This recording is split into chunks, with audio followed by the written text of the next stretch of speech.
We thought you might like to know that there is an organization in Indianapolis that focuses on teen homelessness. Their name is Outreach Indiana, and you can learn more about them at outreachindiana.org. And today I have the privilege of speaking to their Chief Executive Officer, Andrew Neal. We talk about how pervasive in Marion County homelessness is. How can they reach more, and how can you help reach more homeless teens? And how does Indianapolis deal with homelessness in a way that other cities might not? Is that good or bad? We find out more here on The Chris Spangle Show. Stephanie Solomon, Youth Programs Coordinator, thank you so much for joining me today on the show. Thank you so much for having me, Chris. So tell me a little bit about what you do at the Indiana Coalition Against Domestic Violence. Sure, yeah. So I am the Youth Programs Coordinator. And I'm part of the prevention team at the Indiana Coalition Against Domestic Violence. We are the state coalition for domestic violence programs. I see us kind of as an umbrella for the domestic violence work that's being done across the state. We have a really holistic approach. From connecting survivors to whatever needs they have, whether that be housing, economic needs, legal needs, but also focusing on prevention. So doing what we need to do until violence ends. And our strategies are really all based around supporting communities across Indiana in doing what they need to do to be safe, stable, and nurturing. So I think the listener's mind might jump directly to maybe your organization is a women's shelter and you do direct intervention, but it's a little more complex. It's a very complex issue. I've had several friends in my life that have gone through this, and there is an entire parastructure, not just in intervention, but you said you work in prevention. Can you talk about the two differences? Like, what's the difference between the prevention side and the intervention side? And is there other sides that I'm missing here? I think there's always multiple sides to any social issue that we talk about. But when I think about the work of ICADV, we're doing both intervention and prevention. And so the intervention side is you're in a violent situation and you need legal representation or you need another place to stay. So either a domestic violence shelter or supported housing of some kind. And so we're not the place that you come to stay. We're not going to be the organization that puts a roof over your head and has meals. We're the organization that's going to help you find whatever those resources are that you need. So that's kind of the intervention side of what we do. So survivors across Indiana, they hit crisis and we intervene. In that really what I see as holistic way. Prevention is more saying that it doesn't have to be this way. We do not have to see domestic violence as a given or as a norm. And with the rates being what they are, we often assume this is just the way it is. And so we have to intervene because there's no other choice. Prevention is about what kind of conditions would allow for a world where we weren't needing to intervene in a regular way when it came to domestic violence, where we really could support and promote health and well-being and safety for our communities. I don't want to be indelicate here. I think when domestic violence is often talked about, it's sort of on the women and supporting women, right? Is there an emphasis in what you do on the prevention side that is more on the male side? And I'm not saying that all domestic violence, there are certainly men who go through domestic violence. I know we saw some debate around that with the Johnny Depp trial. There's certainly abuse that happens towards men.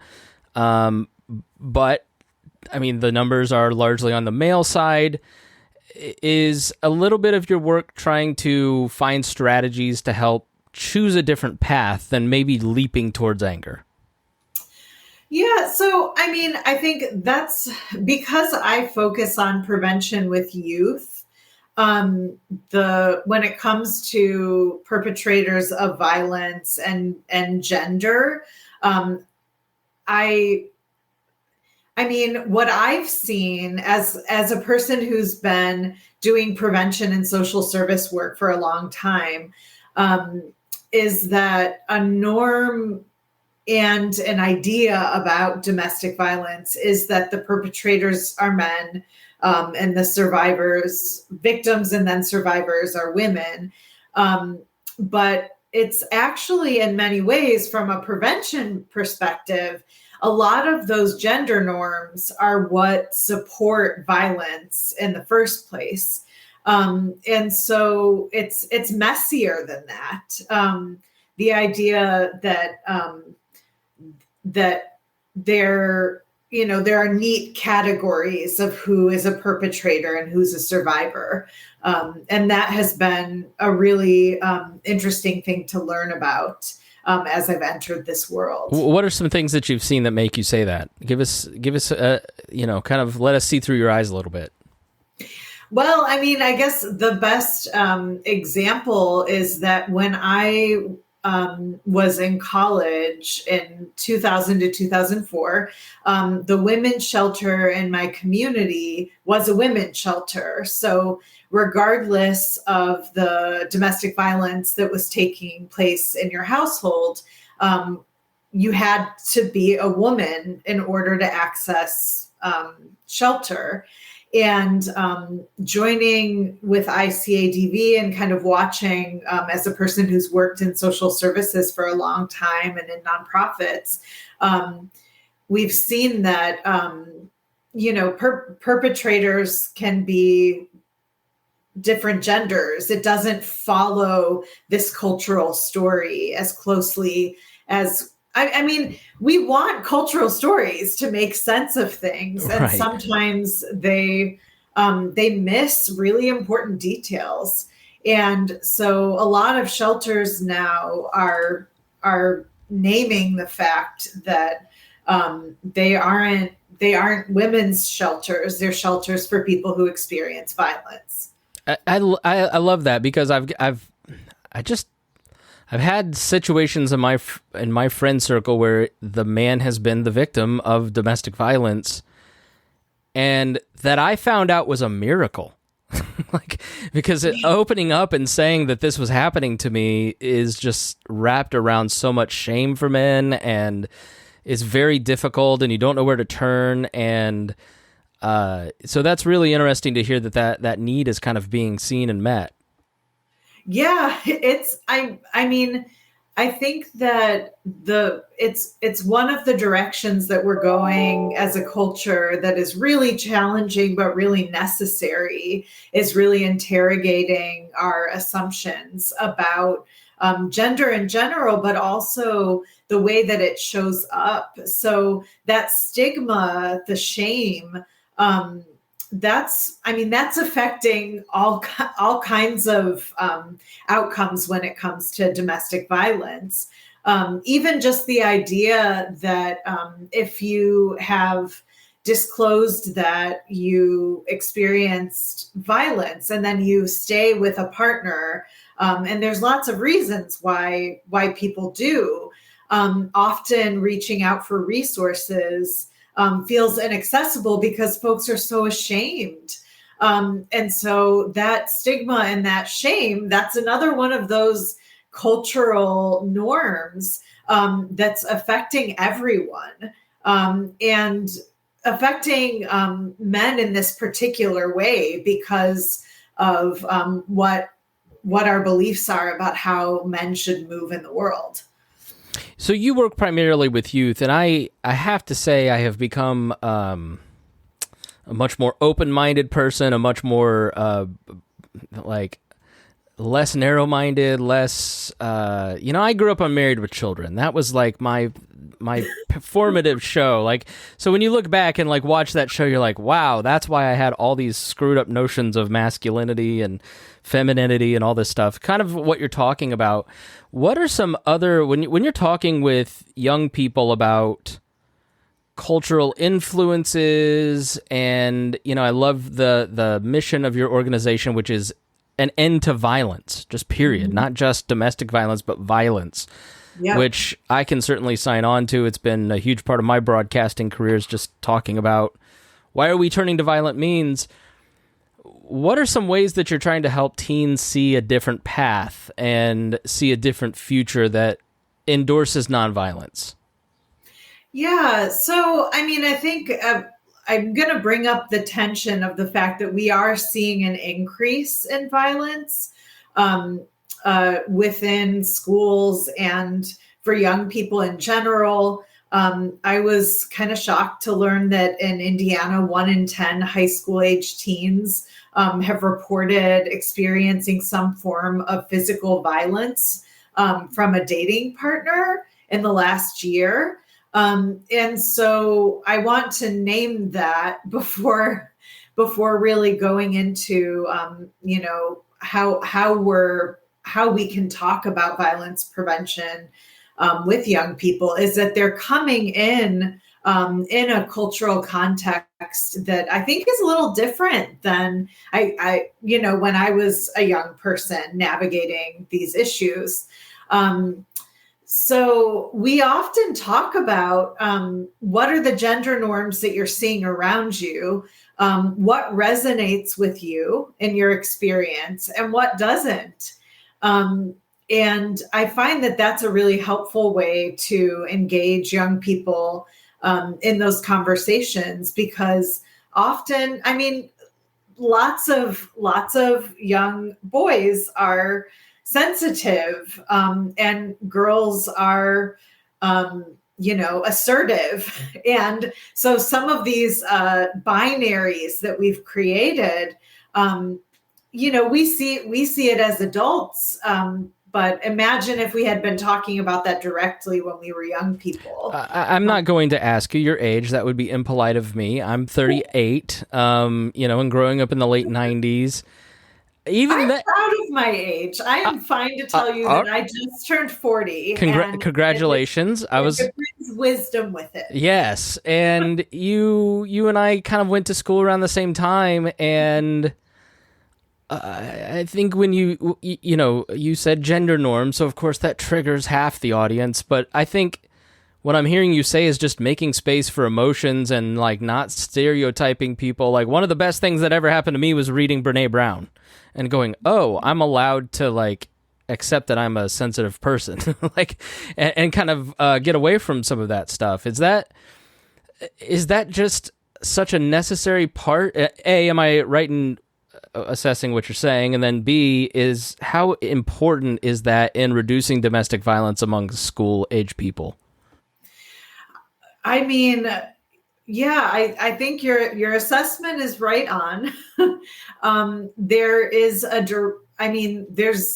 an association between this feeling that I shouldn't show my emotions, and then venting or kind of exploding, and having violence end up being the way that emotions bubble up over time. I mean, we're all human. And so we're gonna let that energy out. Conflict is part of life. And I think that, I lost my train. No, you're good. I think it's exactly right. I think, so tell me about how you, like, is there exercises? Do you go into schools? Do you facilitate groups? Like, how do you actually facilitate these conversations with students? Yeah, so there's a lot of preventionists across the state that do go into schools and work directly with kids around healthy relationships. But really, with our youth council, the idea is that we're looking more at systems than we are at interpersonal or like one-on-one relationships. because that's happening already. A lot of our communities and a lot of our member agencies are going into schools and having conversations with kids about things like consent and healthy relationships. But when I'm working with young people on our youth council, we're more talking about what are these bigger systems that are influencing what's happening to you at school. So there are those stories about, the relationships that are happening and friendships and all of those interpersonal things that make up our lives. But we're taking it a step further and we're saying, okay, what's influencing that? And how can we address those wider influences? One of my favorite stories that one of my colleagues tells is about a high school where in the hallway, there was this one spot where fights were regularly breaking out.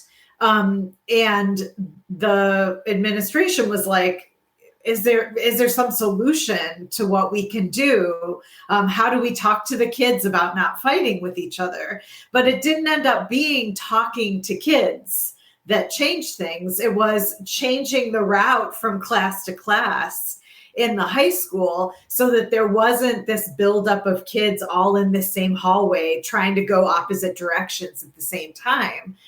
So in some ways, prevention work is about zooming out and offering the opportunity for young people to zoom out in a way that maybe as adults we can't, because we're not walking to use it as a metaphor, we're not walking the same hallways that they are every day. Yeah, I think the older I get, the more tasks I have, the more tasks I need to check off, and the less I listen. Which is especially a very middle-aged male thing to do. But part of your job is also just kind of giving teens more of a voice. So how do you try to give teens more of a voice, and what have you learned from them? Oh my gosh, that's a great question. I think, when I think about just the way that we orient towards young people, we want so badly to create safety for them. And then sometimes the things that we're doing, those tasks that you're talking about, can lead us to kind of, not notice what they're trying to tell us. And so I see the center of my work being listening deeply to young people. And then also hearing from them, not just hearing their voices, but hearing the strategies and ideas that they have about what could improve the conditions in their own lives. And what I'm hearing from kids is that they want connections. And I'm sure some of this is about, the ways that the pandemic impacted school for kids. And some of those big policies led to isolation. And my favorite thing that I'm hearing from kids is how much they appreciate connecting with each other, first of all, but also with the caring adults in their lives. And we know that from studies done by the CDC around violence prevention, that having caring adults and mentors in the lives of young people who listen to them and support them can really change the trajectory of young people's lives. So, and I love that it feels like an honor that I get to hear the stories of young people, especially as a 40-year-old. And some of it I connect with because I was a teenager at one point, and some of it is so new. There was, as you know, there was no TikTok. There was the internet was just like a twinkle. It was the golden age. You had GeoCities, and you could go, and then Facebook ruined it all. And then these kids these days, Stephanie Solomon of the Indiana Coalition Against Domestic Violence, are just on their phones all day. You're telling me that they actually want to connect with people their parents' age? How How can that be true? And there are a lot of adult ears listening who have a lot of influence over, maybe teenage kids. Like, what can adults do better to aid some of that? Chris, I want to flip that on its head because those adults these days can't get off their phones. You're a social worker. I've got friends in the social worker world at elementary schools saying kids are they're going through neglect because their parents are on their phone too much. Yeah. So I'm in public health, so I won't claim to be any kind of counselor or therapist, but on a population level, I think one of the things that adults can do is pay attention to what's the environment when I'm around young people. So whether that's a teacher, an administrator, a parent, an aunt, an uncle, how attentive am I being to the young people that are around me, and how available am I? And I'm not blaming any of us on the individual level. We have a world where we have emails and texts, and often the work-life boundaries have it so that there are people communicating with us all the time, and there's a sense of urgency. And so what would it look like as a culture if we said, if we put the urgency of our emails ahead of the urgency of being present with our young people, what could the world look like?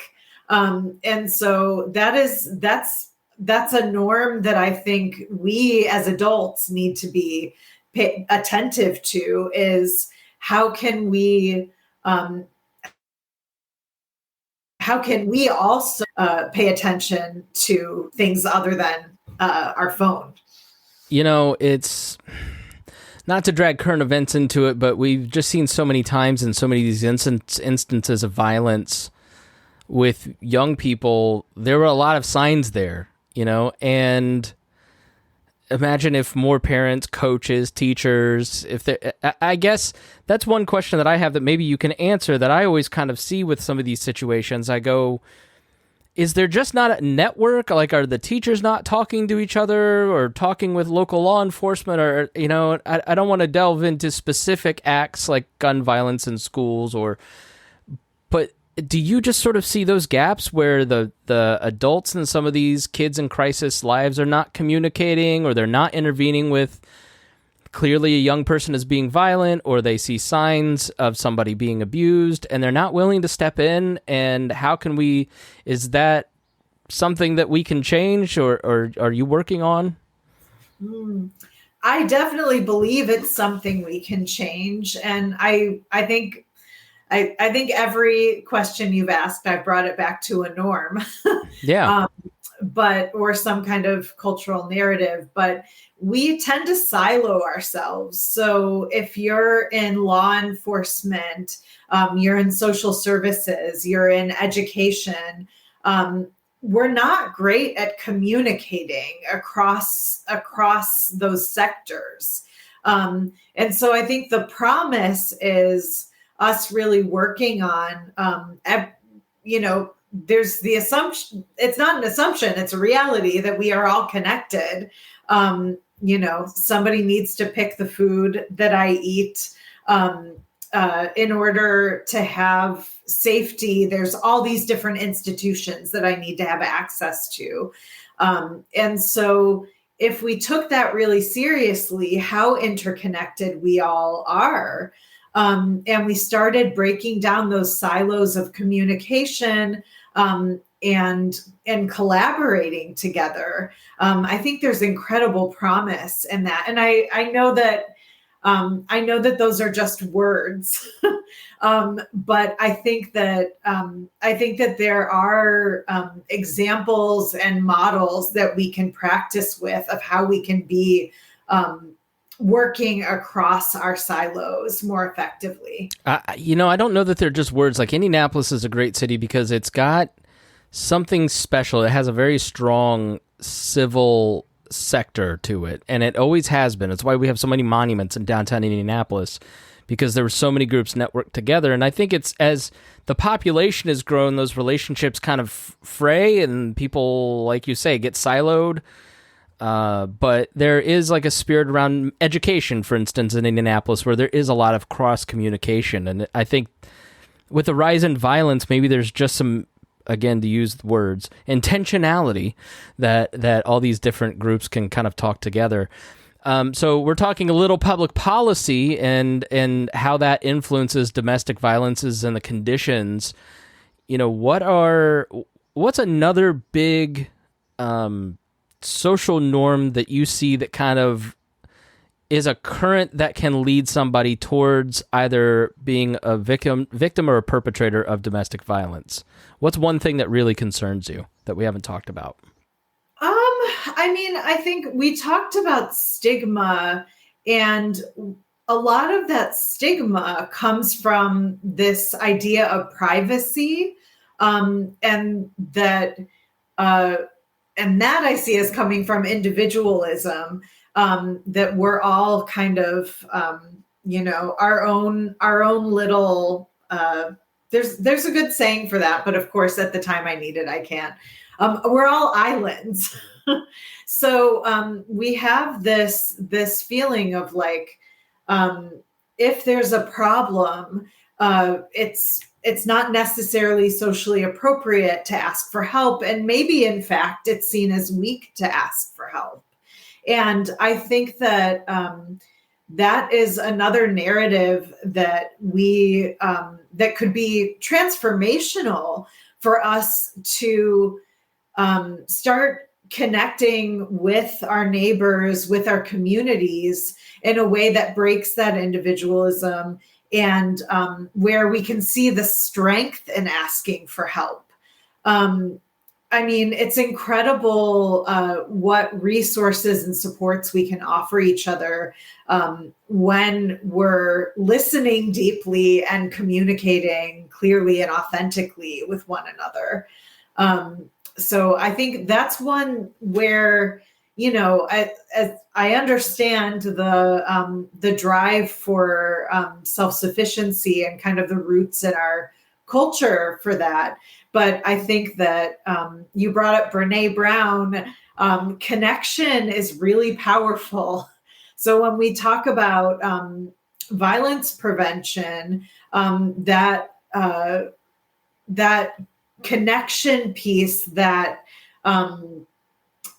breaking of isolation, creation of belonging and inclusion, I think can go a long way to breaking some of those cycles of violence that we see, whether it's in, a couple or on a wider scale. Yeah, there's just no doubt that we have to be connected to each other, and we're all we're all in this together. Isolation, as we've seen the last 3 years, just doesn't really work well for human beings. They like to be around people. All right, we end with shameless well, let me ask you the question before the second to last thing. What do you see on a daily basis that you wish everybody understood about your work? Oh my gosh. I think that what I see on a daily basis is the power of a group of people coming together and really interrogating and looking at an issue and saying, how can we collaborate and what systems can we impact to make a better world? And that a lot of that starts with relationships, not just relationships, with, one-on-one interpersonal relationships, but relationships with the organizations and institutions that surround us. I'm talking about schools and libraries and community organizations working together. So that's where I find my hope and my promise. And I think ICADV does that exceptionally well, especially on a state level. So we're talking really a broad group of humans and institutions, and the kind of collaboration that it takes to change the world. you and I couldn't be more like-minded on so much of this. I mean, that's the reason the show exists, is just to network people together and try to get people involved and to get them engaged in their community again. And if they want to do that, shameless self-promotion time, how can people help your organization time-wise, monetarily? How can they help you specifically as the youth programs coordinator at the Indiana Coalition Against Domestic Violence? Well, if you go to our website, icadvinc.org, which I see is along the bottom of the screen, that's one way. You can also find us on Facebook and other social media platforms. I think Facebook is the most active. But there are opportunities to partner with us as a funder, to partner as a volunteer, to partner with all the different things we do, from the crisis work to legal to prevention. Specifically, teenagers across Indiana or parents or guardians of teenagers have the opportunity to connect directly with our youth council through me. And you can find that from the website or just directly contact me at ssolomon, and that's SSOLOMON at icadvinc.org. And I would be thrilled to have more young people from a wider swath of the state getting engaged in violence prevention and the bigger work of making this a better world for all of us. Stephanie Solomon of the Indiana Coalition Against Domestic Violence Youth Programs Coordinator, thank you so much for being with me. We really appreciate your time. Thank you for having me, Chris.